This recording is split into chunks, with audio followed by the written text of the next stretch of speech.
कार्यक्रम के सह प्रायोजक हैं दयाल पशु आहार, दूध दमदार, आप शानदार।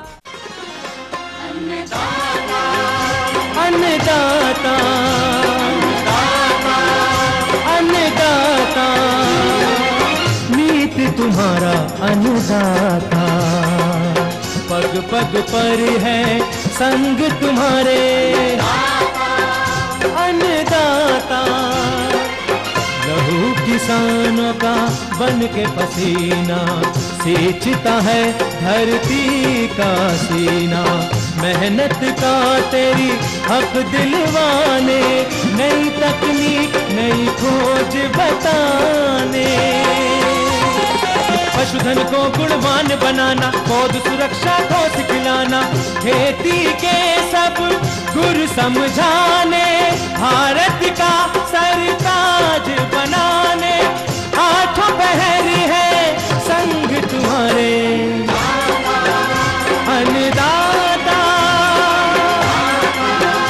अन्नदाता। नमस्कार, मैं शालिनी आप सभी दर्शकों का अन्नदाता कार्यक्रम में स्वागत करती हूं। हर रोज की तरह कार्यक्रम में हम आज भी लेकर के आए हैं खेतीबाड़ी से जुड़ी हुई बहुत सी जानकारियां। तो चलिए सबसे पहले देखते हैं क्या है विशेष आपके लिए आज के कार्यक्रम में। अधिक लाभ प्राप्त करने हेतु मटर की खेती पर जानकारी, अरंडी की फसल में गुच्छा बनने की अवस्था पर किए जाने वाले प्रबंधन कार्य, बाजरा से गुणवत्ता युक्त उपज प्राप्त करने हेतु उसकी कटाई, गहाई और मड़ाई करते समय ध्यान रखने योग्य पहलू,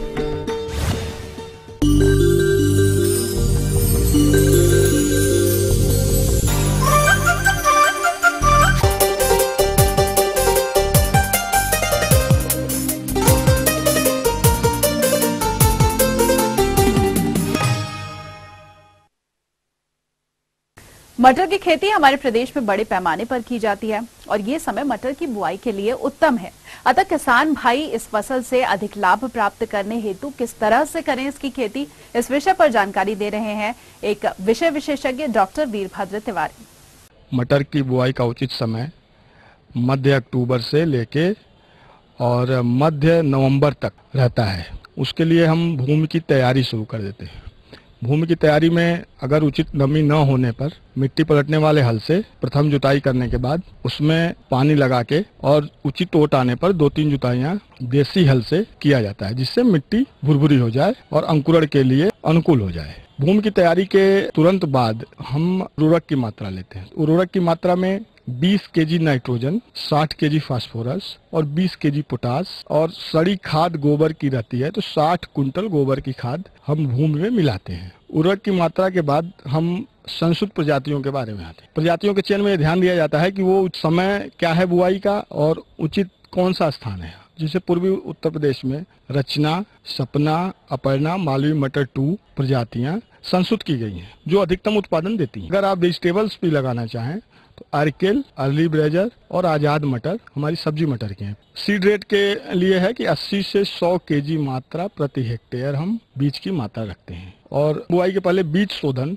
अति आवश्यक है। 2 ग्राम थीरम या 3 ग्राम कार्बेंडाजिम प्रति केजी बीज उपचारित करके बोना चाहिए। अगर हम बीज को चाहें तो राइजोबियम कल्चर से भी उपचारित कर सकते हैं। राइजोबियम कल्चर से उपचारित करने के लिए 200 ग्राम राइजोबियम कल्चर का पैकेट 10 केजी बीज के लिए पर्याप्त होता है। तो बीज शोधन करने के बाद हम उसकी बुआई करें ताकि उचित उत्पादन ले सकें। सिंचाई के लिए है कि जाड़े में अगर हल्की बारिश हो जाती है अमूमन हमारे उत्तर प्रदेश में, अगर ऐसा नहीं हो पाता है तो एक हल्की सिंचाई फूल आते समय, मटर में ध्यान दिया जाता है कि 50% फ्लावरिंग पर ही हम कोई सिंचाई हल्की करते हैं, जिससे उचित बढ़वार भी मिलती है और फलियां भी बनती हैं। फ्लावरिंग के बाद अगर जरूरत समझी जाती है तो दाना भरते समय एक हल्की सिंचाई कर सकते हैं। बहुत ही हल्की सिंचाई करते हैं हम।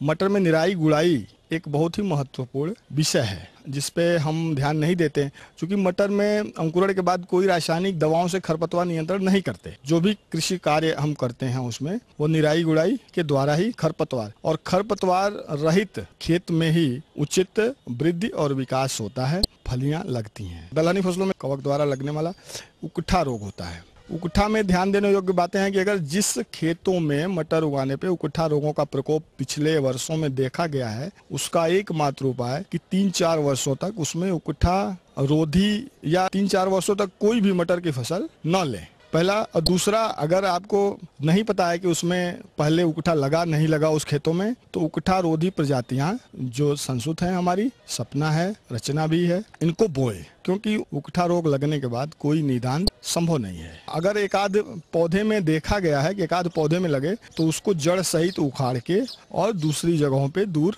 मिट्टी में ले जाके दबा दें।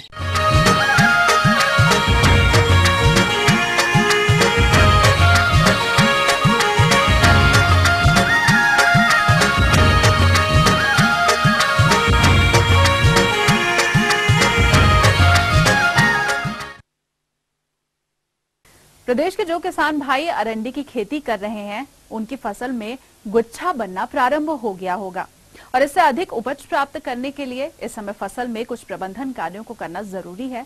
तो वो कौन कौन से हैं प्रबंधन कार्य, इस विषय पर जानकारी दे रहे हैं एक वैज्ञानिक डॉक्टर आर.के. रेड्डी।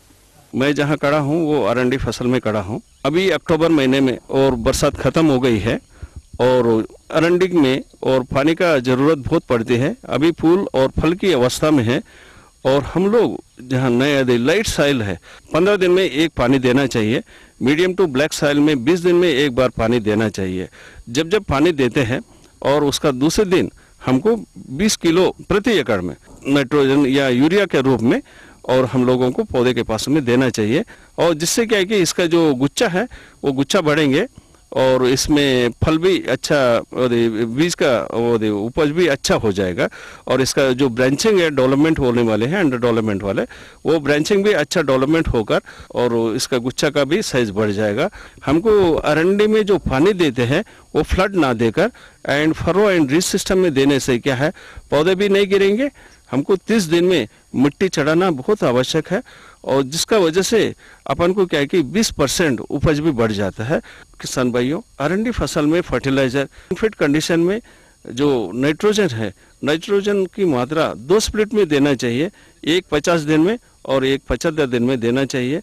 जो पहली फूल आता है तो पहली बार और नाइट्रोजन स्प्लिट डोज देना चाहिए, जिससे क्या है कि गुच्छा का साइज बढ़ जाता है और इसमें उपज भी बढ़ जाता है। खासकर एंड अक्टूबर में क्या है, ये फल छेद करने वाला इल्ली आता है, तो उसका नियंत्रण के पतंगा क्या है कि ये फ्लावर में अंडा दे देते हैं। तो इसका नियंत्रण के लिए स्पिट नामक दवा या प्रोफेनोफास दवा या एसिपेट 10 ग्राम प्रति लीटर पानी में घोल करके और ये स्पाइक के ऊपर हमको स्प्रे करना चाहिए, क्योंकि इल्ली, छोटे छोटे इल्ली क्या है कि इसी में रहता है, साइज की बराबर फल तैयार होता है, तभी अपन को इसमें स्प्रे करना चाहिए, क्योंकि इसका इफेक्टिव कंट्रोल हो जाता है। और इसके बाद में नवंबर एंड दिसंबर में क्या है कि सकिंग पेस्ट, रस चूसने वाला पेस्ट आता है, जो फ्लावर्स रहता है, जो छोटे छोटे पत्तियां रहते हैं, जो डेवलपमेंट ऑर्गन है, उसमें क्या है कि रस चूसकर उसको वो सूख जाता है। जिसको कंट्रोल करने के लिए अपन को कॉन्फिडार 0.5 ml प्रति लीटर पानी में घोलकर और पत्तियों के नीचे से हमको स्प्रे करने से ये कीड़ों का नियंत्रण बहुत अच्छा तरीके से हो जाएगा। और कभी कभी पत्तियों में धब्बा आ जाता है, सर्कोस्पोरा बोलते हैं इसको, और इसका नियंत्रण के लिए डाइथिनियम M45 3 ग्राम प्रति लीटर पानी में 2 ग्राम कार्बेंडाजिलम और दोनों में 1 लीटर पानी में मिलाकर यदि अपन स्प्रे करेंगे 15-20 दिन में 2 स्प्रे यदि करेंगे तो इसका नियंत्रण बहुत अच्छा तरीके से हम करें। तो ये थी कुछ उपयोगी जानकारियां। अब लेंगे एक छोटा सा ब्रेक, जल्द हाजिर होंगे, आगे भी आपको देंगे कई महत्वपूर्ण जानकारियां, तो आप बने रहिए हमारे साथ। बाजरा से गुणवत्ता युक्त उपज प्राप्त करने हेतु उसकी कटाई, गहाई और मड़ाई करते समय ध्यान रखने योग्य पहलू।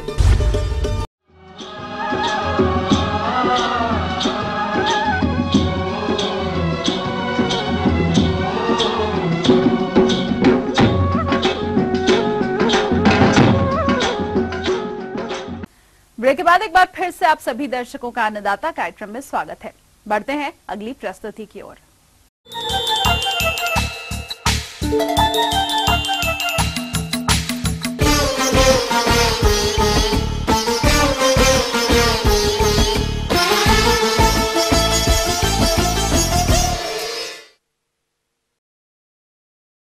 हमारे प्रदेश के जिन किसान भाइयों ने बाजरा की फसल लगाई है, उनकी फसल कटाई के लिए तैयार खड़ी है। अतः इस फसल से गुणवत्ता युक्त उपज पाने के लिए फसल की कटाई, गहाई और मड़ाई करते समय कुछ महत्वपूर्ण बिंदुओं को ध्यान में रखना जरूरी है, तभी आपको उपज का अच्छा बाजार भाव मिलेगा। तो बाजरा फसल की कटाई, गहाई और मड़ाई करते समय कौन कौन सी बातों का ख्याल रखना है, आइए जानते हैं एक विषय विशेषज्ञ डॉक्टर संग्राम सिंह से। बाजरे की खेती के लिए आजकल अधिकतर जो संकर किस्में हैं वो ही बुआई के काम में ली जाती है और ये किस्में बुआई से 65 से 80 दिन के बाद में पक करके तैयार हो जाती है। साथ ही जो देसी किस्में हैं जो अधिक समय लेती है पकने में, वो भी बुआई के लगभग 110 दिन 115 दिन में पक करके तैयार हो जाती है। कटाई से पहले फसल पूरी तरह से पक गई है और कटाई के लिए तैयार है, इसका पता लगाने के लिए आप खेत में जब भी जाएं तो देखें कि उस फसल का जो रंग है, पत्तियों का जो रंग है, वो धीरे धीरे पीला पड़ना शुरू हो जाता है। साथ में सिट्टे को अगर आप उसमें देखेंगे तो दाना पूरी तरह से सख्त होता है। अगर दाने को उसको सिट्टे को जोर से थोड़ा सा मुट्ठी में दबाते हैं तो उससे दाने भी निकलते हैं और दाने केवल बाजरे का दाना ही निकलेगा, उसके साथ में जो उसका तूड़ा है वो नहीं निकलता है। तो वो एक स्थिति ऐसी होती है जब बाजरे की फसल कटाई के लिए तैयार होती है। अब कटाई करने की जो विधियां हैं उसमें एक तो खड़ी फसल में ही जो इसके सिट्टे हैं, सिट्टों को पहले तोड़ लिया जाए। इससे सबसे बड़ा फायदा ये होता है कि एक तो पक्षियों का नुकसान कम होता है, इसके साथ साथ में फसल को बाजरे की वो काट के जब जमीन पे डालते हैं तो उससे इसकी नमी वापस से सोख लेता है और कई बार जो है इसमें बरसात हो जाती है तो उससे उसका दाने की जो गुणवत्ता है उस पर विपरीत प्रभाव पड़ता है। तो इसलिए खड़ी फसल में सिट्टों को तोड़ना सबसे बढ़िया और सबसे कारगर उपाय है। सिट्टों को तोड़ते समय एक चीज और ध्यान रखें कि इसमें जो नमी की जो मात्रा है वो होती है लगभग 20%, मतलब दाने में 20% से ज्यादा नमी नहीं हो, वो एक ऐसी स्थिति होती है जब सिट्टों की तुड़ाई की जा सकती है। सिट्टों की तुड़ाई करके और एक जगह इनको इकट्ठा कर लें और इकट्ठा करने के साथ साथ में ये ध्यान रखें कि जहां इकट्ठा करते हैं वो अपेक्षाकृत ऊपर उठी हुई जगह हो या खलियान बना करके जिस तरह से इकट्ठा करते हैं। दूसरी बात ये है कि आप खड़ी फसल में सिट्टे की तुड़ाई के साथ साथ में ये भी कर सकते हैं कि पूरी फसल को जैसे काट लिया, खड़ी फसल को काटने के बाद में इसकी छोटे छोटे बंडल जो है, पोलियां, वो बनाई जाती है और उसके बाद में इनकी सिट्टों की तुड़ाई करके खलियान में इसको इकट्ठा कर लें। इकट्ठा करने के बाद में जो इसकी सिट्टियां हैं उनको हर 1 दिन से 2 दिन से पलटते रहें ताकि इनके हवा लगे और धूप लगे, जिससे इसके जो सिट्टों में जो दाना है वो अच्छी तरह से सूख जाता है और इसकी नमी जो है वो लगभग 14% के आसपास आ जाती है। साथ में एक चीज और आप देख सकते हैं कि जब इसके दाने को अगर आप दांतों से काटते हैं तो इसमें थोड़ा सा कट की आवाज आए तो वो एक आदर्श स्थिति होती है जब इसकी थ्रेशिंग की जा सकती है। तो इस तरह से 5-7 दिन तो खलियान में सुखाने के बाद में सिट्टों की थ्रेशिंग कर लें, इसकी गहाई कर लें और गहाई करने के बाद में ये देख लें कि अगर उस समय भी थोड़ी सी ज्यादा नमी रहती है तो जो अनाज निकल गया है उसको सुखाना पड़ता है दाने को, और उसमें भंडारण से पहले या बोरियों में भरने से पहले नमी जो है वो 12% रहनी चाहिए। बोरियों में भरते समय एक बात जरूर ध्यान रखें कि बोरी जो आप अनाज के भंडारण के लिए या बाजरे को भरने के लिए काम में लेते हैं वो भी साफ होनी चाहिए। भरने के बाद टाँके लगा करके और इसको सीधा अगर आपको बेचना है बाजरा तो मंडी ले जाकर इसको बेच दें, और अगर बेचना नहीं है तो फिर घर पे जो आपका सुरक्षित भंडार है उसमें इसको भंडारित करें। अब बात आती है पूलियों की। जो पूड़ी आपने काट के खेत में रखी हुई है उसको छोटे छोटे उसके बंडल बांध करके और फिर उसको खड़ा रखना है। अगर आटा काफी दिनों तक पड़ा रहता है, बाजरे की जो कड़बी है वो, तो उसमें नमी से धीरे धीरे उसकी जो गुणवत्ता है चारे की वो खराब होती है। साथ में कुछ उसमें कीड़े भी लग जाते हैं, अगर बारिश हो जाती है तो उसके गलने का भी डर रहता है। तो इस तरह से ये ध्यान रखें कि उसकी जो पूलियां बांध ली है, जो बंडल आपने बांध लिए हैं बाजरे के, उसको जैसे 40-40, 50-50 या लगभग 100 पूड़ी जो है वो एक जगह उसको खड़ी लगाते हैं इसका भंडारण करने के लिए। तो उससे क्या होता है कि जो पूलियां हैं, जो कड़वी है, वो खराब नहीं होती और चारा अधिक समय तक अच्छा रहता है। और जब इसकी कुट्टी आप कटवाते हैं तो निश्चित रूप से साफ सुथरी और ऐसी कुट्टी तैयार होती है जिसको पशु बड़े ही चाव से खाते हैं। आगे और भी है कुछ रोचक जानकारियां, पर यहाँ पर रुकेंगे। एक और कमर्शियल ब्रेक के लिए जल्द हाजिर होंगे।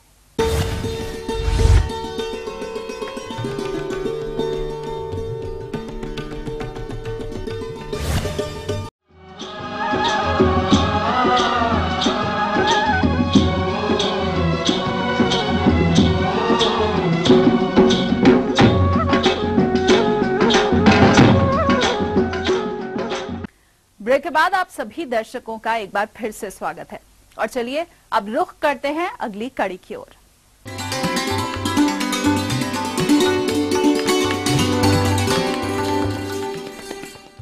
अन्नदाता हेल्पलाइन निशुल्क फोन संपर्क सेवा के माध्यम से आपके द्वारा पूछे गए प्रश्नों में से एक या फिर दो महत्वपूर्ण प्रश्नों को हम अपने कार्यक्रम में शामिल करते हैं और इसी के तहत आज का चयनित प्रश्न और उसका जवाब इस प्रकार है।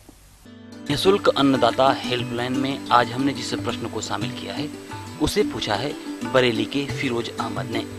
आपने पंतजा नस्ल की बकरी के पालन पर जानकारी चाहिए है, तो इसके लिए देखिए कार्यक्रम का यह अंश।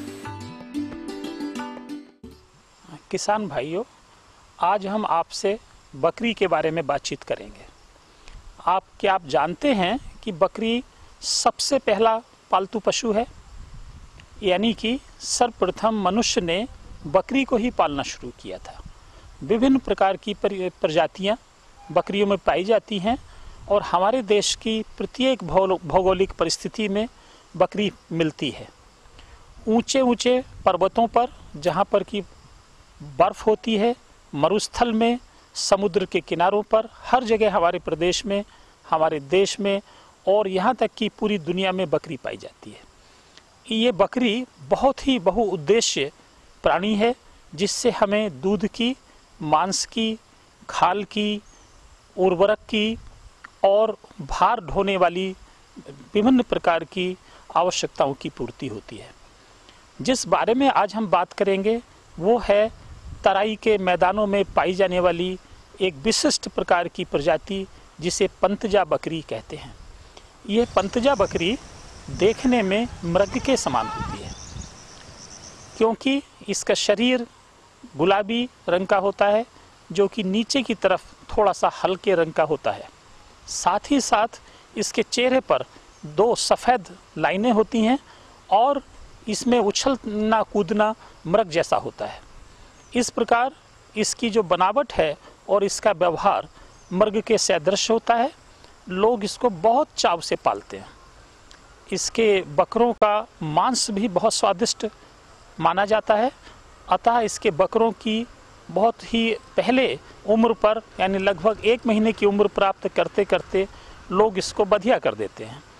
इस कारण से इनकी बकरियों की जो संख्या है, ये संख्या प्रदेश में बहुत कम होती जा रही है।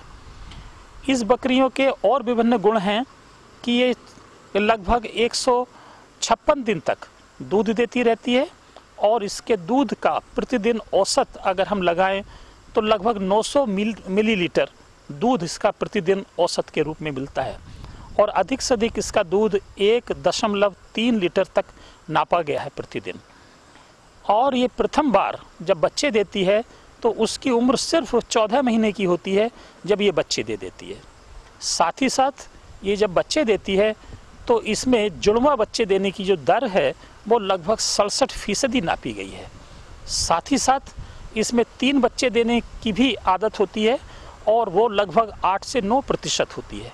अगर बकरों को मांस के लिए उपयोग किया जाए तो उनसे 67% मांस की प्राप्ति होती है। इस प्रकार बकरी को, पंतजा बकरी को किसान लोग बहुत प्यार से और बहुत चाव से पालते हैं।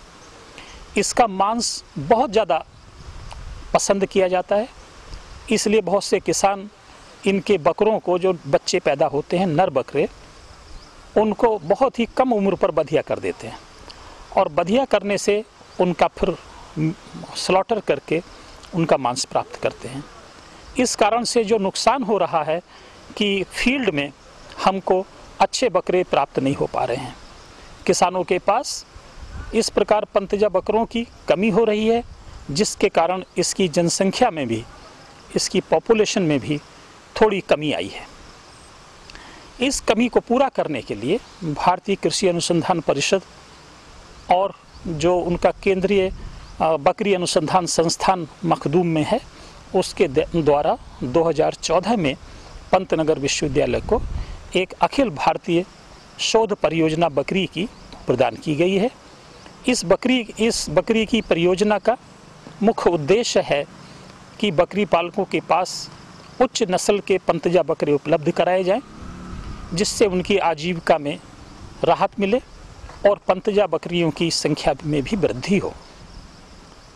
मैं ये चाहूँगा कि कृषक जो बकरी पालन करते हैं पंतजा बकरी के पालन में अधिक से अधिक रुचि लें और जो दूसरी नस्ल की आवारा नस्ल की बकरियां हैं उनका निष्कासन करें, पंतजा बकरियों का वो संरक्षण करें और उनकी संख्या में वृद्धि करें। साथ ही साथ जो पशुपालकों को, बकरी पालकों को इस प्रोग्राम के माध्यम से अगर बकरी पालन में रुचि है तो वो हमसे संपर्क करें। हम उनकी बकरी पालन के संदर्भ में जो भी समस्याएं होंगी उनका समाधान उनको प्राप्त कराएंगे और पंतजा बकरियों की पॉपुलेशन को बढ़ाने में उनकी मदद करेंगे। धन्यवाद।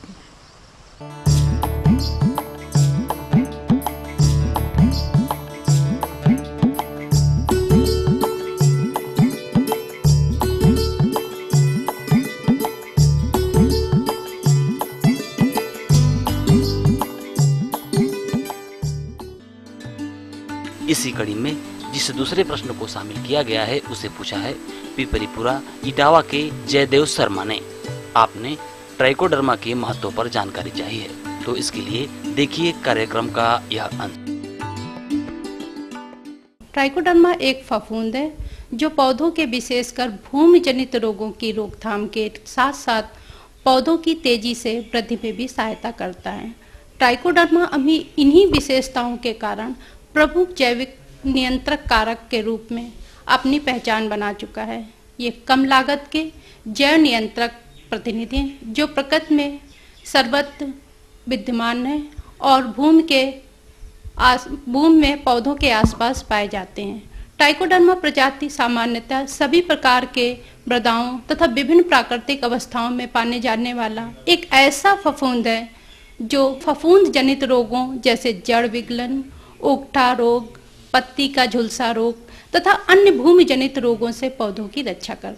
यह सभी प्रकार की फसलों जैसे गन्ना, धान, तिलहन, सब्जी, केला, मिर्च, नींबू, कॉफी, रबड़ तथा फलों और मसालों के लिए लाभदायक है। पहले हम ये समझ लेते हैं कि ट्राइकोडर्मा किस प्रकार का दिखता है और इसको कैसे आप भूमि से आइसोलेट करें। किसान भाइयों, ट्राइकोडर्मा का बड़े पैमाने पर सरल एवं घरेलू विधि के अंतर्गत हम कैसे इसका उत्पादन कर सकते हैं। इसके लिए हमें बड़े पैमाने पर सड़ी हुई खाद की आवश्यकता होती है। इसके लिए 2 से 1.5 मिलीमीटर के गड्ढे को खोद लेते हैं, उसमें गोबर की सड़ी हुई खाद डाल देते हैं, उसको थोड़ा सा खाली रखते हैं और उसके ऊपर ट्राइकोडर्मा फार्मुलेशन अच्छे से फैला देते हैं और फिर उसे फावड़े से या हाथ से मिक्स करके उसमें 20 से 30% तक पानी का छिड़काव कर देते हैं, जिससे ट्राइकोडर्मा में उचित नमी बनी रहे। इसके बाद उस गड्ढे को पॉलीथीन से या फिर जूट के बोरे से ढक देते हैं और 10 से 15 दिनों के बाद उसमें हरे रंग के स्पोर दिखाई देने लगते हैं। इसका मतलब इसमें ट्राइकोडर्मा का उत्पादन शुरू हो गया है। इस प्रकार तैयार गोबर की खाद को आप भूमि शोधन के लिए प्रयोग कर सकते हैं तथा इसका कुछ बचा हुआ भाग रख करके आप दूसरी सड़ी हुई खाद में मिला करके पुनः ट्राइकोडर्मा का उत्पादन कर सकते हैं। इस प्रकार बार बार आप उसको मल्टीप्लाई करके उसको यूज़ कर सकते हैं और आपको बाहर से खरीदने की आवश्यकता नहीं पड़ेगी। बुआई से 1 सप्ताह पूर्व 25 किलोग्राम पर एकड़ की दर से मिट्टी में मिला देना चाहिए। बुआई के पूर्व भी पहली निराई बुआई के समय भूमि उपचार किया जा सकता है ताकि यह पौधों की जड़ तक पहुंच जाए। बहुवर्षीय पौधों में प्रयोग के लिए जड़ के चारों ओर गड्ढा खोदकर मिट्टी में सीधा मिला देना चाहिए। किसान भाइयों, जहां तक ट्राइकोडर्मा से लाभ के बारे में बात करें तो यह रासायनिक खादों की अपेक्षा बहुत ही सस्ती है, मृदा में कोई प्रदूषण नहीं करती है, मानव स्वास्थ्य तथा पर्यावरण पर कोई दुष्प्रभाव नहीं डालती है, पादप वृद्धि में सहायक है, मृदा की फास्फोरस को घुलनशील बनाती है, साथ ही खाद्यान्न के उत्पादन में मात्रात्मक व गुणात्मक वृद्धि होती है। यह पौधों में रोग प्रतिरोधक क्षमता उत्पन्न करता है। मृदा जनित रोगों जैसे फ्यूजेरियम, आर्द्र गलन, जड़ सड़न तथा विकलन, ग्रीवा विकलन आदि रोग कारकों को नष्ट करता है। इस प्रकार किसान भाई हमारे द्वारा बताई गई क्रिया विधि से ट्राइकोडर्मा का प्रयोग करके आप अपनी फसल को और अच्छा बना सकते हैं, उसकी उत्पादकता को बढ़ा सकते हैं तथा पौधों में होने वाले रोगों को कम कर सकते हैं या उनके प्रबंधन का कार्य करती है। किसान भाइयों, अब हम इसके प्रयोग विधि की बारे में आपको अवगत कराएंगे। ट्राइकोडर्मा का प्रयोग 3 प्रकार से किया जा सकता है। भूमि उपचार के लिए ट्राइकोडर्मा बायोफॉर्मुलेशन के 1 किलोग्राम को 25 किलोग्राम सड़ी हुई गोबर की खाद में मिला देते हैं। मिलाने के पश्चात गोबर की खाद में उचित नमी मिला कर देते हैं, उचित नमी बना देते हैं। इसके पश्चात इस सड़ी हुई गोबर की खाद को 1 एकड़ भूमि के उपचार में प्रयोग करते हैं। इसके साथ साथ बीज उपचार के लिए हम ट्राइकोडर्मा बायोफॉर्मुलेशन के 5 ग्राम प्रति किलोग्राम की दर से बीज में डालकर बीजों को उपचारित करते हैं। बीजों को कुछ समय के लिए छाया में सूखने के लिए रख देते हैं। आधे घंटे के पश्चात बीजों को भूमि में बोने के लिए प्रयोग करते हैं। किसान भाइयों, जहां तक पौधों की जड़ों के उपचार की बात है, इसके लिए फलों तथा सब्जियों के पौधों को लेकर ट्राइकोडर्मा बायोफॉर्मुलेशन का घोल बनाते हैं, जिसमें 1 लीटर में 10 ग्राम ट्राइकोडर्मा बायोफॉर्मुलेशन को मिला देते हैं। मिलाने के पश्चात पौधों की जड़ों को आधे घंटे के लिए उसमें भिगो देते हैं। आधे घंटे के उपचारित होने के पश्चात इन पौधों की जड़ों को भूमि में बुआई कर देते हैं। इस प्रकार से उपचारित पौधे, भूमि तथा बीज ट्राइकोडर्मा के द्वारा पूरी तरह से उपचारित हो जाते हैं और पौधों की विभिन्न रोगों से रक्षा करते हैं। इस प्रकार किसान भाइयों, हमारी बताई हुई विधि द्वारा आप अपने पौधों, बीजों तथा भूमि में ट्राइकोडर्मा का उपचार करके अपनी कृषि के उत्पादन में और अधिक वृद्धि कर सकते हैं तथा अधिक से अधिक लाभ कमा सकते हैं। हम ये उम्मीद करते हैं कि आज का कार्यक्रम आप सभी दर्शकों के लिए उपयोगी रहा होगा। किसान भाइयों, अन्नदाता आपकी सेवा के लिए संकल्परत है। कृषि संबंधित समस्या और सुझावों के लिए आप हमें इस पते पर संपर्क कर सकते हैं। प्रोड्यूसर अन्नदाता, ETV Uttar Pradesh, Uttarakhand, Ramoji film city, Hyderabad 501512। साथ ही आप हमें ईमेल भी कर सकते हैं। हमारा ईमेल ID है annadaata.up@etv.co.in। इसके अलावा हमारे निःशुल्क हेल्पलाइन नंबर 1800-108-4599 पर सोमवार से शनिवार सुबह 10 से शाम 4 बजे के बीच आप संपर्क कर सकते हैं। और आइए अब देखते हैं कल दिखाए जाने वाले कार्यक्रम की मुख्य झलकियां। तुलसी की अच्छी बढ़वार हेतु किए जाने वाले समसामयिक कार्य,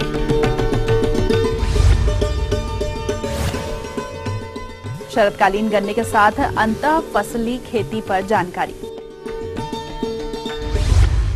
तो फिलहाल अन्नदाता की पूरी टीम को दीजिए इजाजत। कल फिर से इसी समय आपसे मुलाकात होगी कृषि संबंधित कुछ और रोचक जानकारियों के साथ। नमस्कार।